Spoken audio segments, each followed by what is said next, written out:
Atma Namaste. Experiencing being on relationships. Obstacles are part of life. You must flow around the obstacles.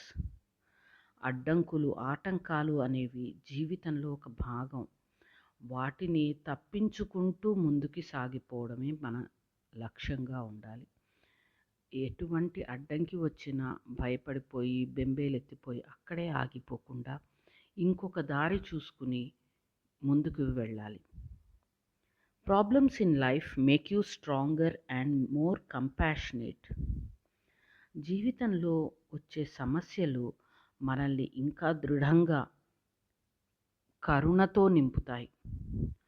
మనం ఎన్ని సమస్యలు ఎదుర్కొంటే అంత strong అవుతాము. మన చక్రాలు స్ట్రాంగ్ అవుతాయి. మన నిర్ణయము, మన డెసిషన్ మేకింగ్ అన్నీ కూడా స్ట్రెంగ్తెన్ అవుతుంటాయి. దాంతోపాటు మనలో ప్రేమ, కరుణ కూడా పెరుగుతాయి. ఇలాంటి సమస్యలే ఎదుర్కొనే వారి పట్ల మనం అర్థం చేసుకునే తత్వం పెరుగుతుంది, కంపాషన్ పెరుగుతుంది. సో ప్రాబ్లమ్స్ వచ్చినప్పుడు దాంతోపాటు కొన్ని పాజిటివ్ ఆస్పెక్ట్స్ కూడా తీసుకొస్తాయి. If possible avoid unnecessary direct confrontation by handling the matter civilizedly and diplomatically.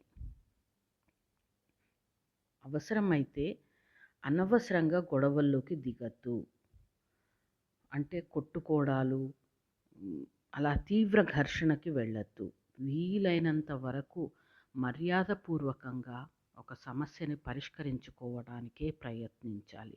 మనలోని జంతు ప్రవృత్తిని, యానిమల్ బిహేవియర్ని తగ్గించుకుని హ్యూమన్ బిహేవియర్, డివైన్ బిహేవియర్లోకి వెళ్తే ప్రాబ్లం సాల్వ్ అయ్యే ఛాన్స్ ఎక్కువ ఉంటుంది.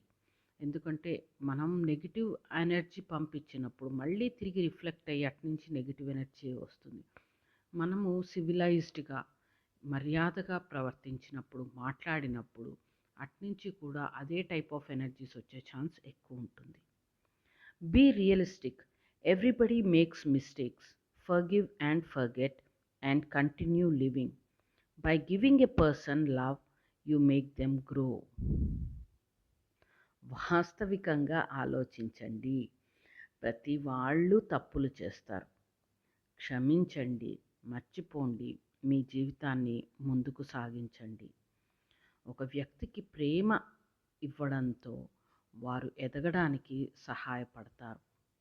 అంతే తప్పితే కఠినంగా ఉంటే వాళ్ళు ఇంకా కుంచుకుపోతారు, ఇంకా ఇన్హిబిషన్స్లోకి వెళ్ళిపోతారు.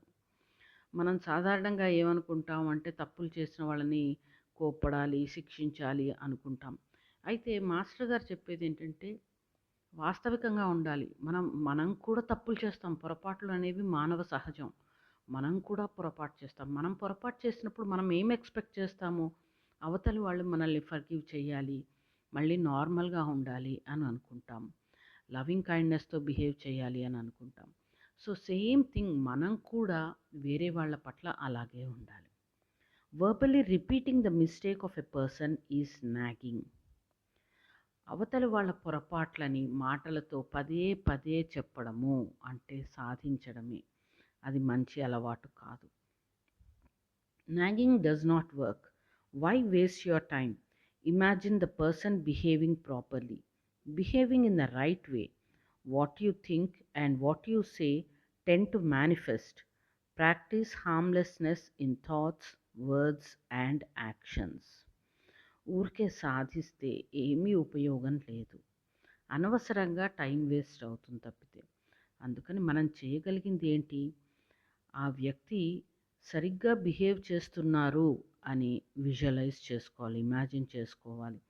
సరిగ్గా బిహేవ్ చేస్తున్నారు, సరిగ్గా మాట్లాడుతున్నారు, సరిగ్గా ఆలోచిస్తున్నారు అని మనము ఇమాజిన్ చేసుకుంటూ ఉంటే, ఎందుకంటే మీరు ఏది అంటే, ఏ మాట మీ నోటి నుంచి అంటే అది మేనిఫెస్ట్ అవుతుంది. అందుకని మనోవాక్కాయ కర్మణ, మనస్సులో కానీ, మాటలో కానీ, చేతలో కానీ అహింసను సాధన చేయాలి. మనం సాధారణంగా ఏం చేస్తాం జీవితంలో, అవతలి వాళ్ళు పొరపాటు చేస్తే కోప్పడతాము. ఆ స్టేజ్ ఉంటే కోప్పడకపోయినా మనసులో తిట్టుకుంటాము. మనసులో నుంచి వచ్చేది ఇంకా పవర్ఫుల్గా ఉంటుంది. సో మానసికంగా అహింస ప్రేమను మనం డెవలప్ చేసుకోవాలి. ఎందుకంటే మన నుంచి వచ్చేది ఏదైనా సరే అది మేనిఫెస్ట్ అవుతుంది. మ్, మీకున్న శక్తిని మీరు తక్కువ అంచనా వేసుకోవద్దు. మీ ఎనర్జీతో కలిపి ఆ ఆలోచన కానీ మాట కానీ బయటికి వచ్చినప్పుడు అది డెఫినెట్గా జరిగి తీరుతుంది. అప్పటి వరకు జరిగే అవకాశం లేకపోయినా మేనిఫెస్ట్ అవుతుంది. You have the freedom to wallow in mud or to love again, to live and to be happy. బురదలో పడి దొర్లడమో లేదా తిరిగి ప్రేమించడము, ఆనందంగా ఉండడము అనేది మీ చేతుల్లోనే ఉంది అని చెప్తున్నారు మాస్టర్ గారు. ఎవ్వరూ మనల్ని బంధించట్లేదు. మనం ఎలాంటి డెసిషన్ తీసుకుంటే, ఎలాంటి నిర్ణయం తీసుకుంటే అయితే ఉన్న సమస్యల సుడిగుండంలోనే ఉండిపోవచ్చు. లేదు, ఇవన్నీ కాదు అనుకుని ఆనందంగా, ప్రేమగా, ధైర్యంగా జీవితాన్ని ముందుకు కొనసాగించుకోవచ్చు. అందుకని మనం ఎంతసేపు మన సమస్యలకి ఇతరులను కారణాలుగా చూపించకుండా మనము ఆ రెస్పాన్సిబిలిటీ తీసుకుని మనం మన జీవితాన్ని ఆనందంగా చేసుకోవాలి. Do not dry up and stop living, continue loving and living. ప్రేమించడం మానేసి, నవ్వడం మానేసి, ఆ మోడులాగా ఎండిపోయిన చెట్టులాగా ఉండిపోవద్దు. అందరినీ ప్రేమించండి, జీవితాన్ని ఆనందంగా గడపండి.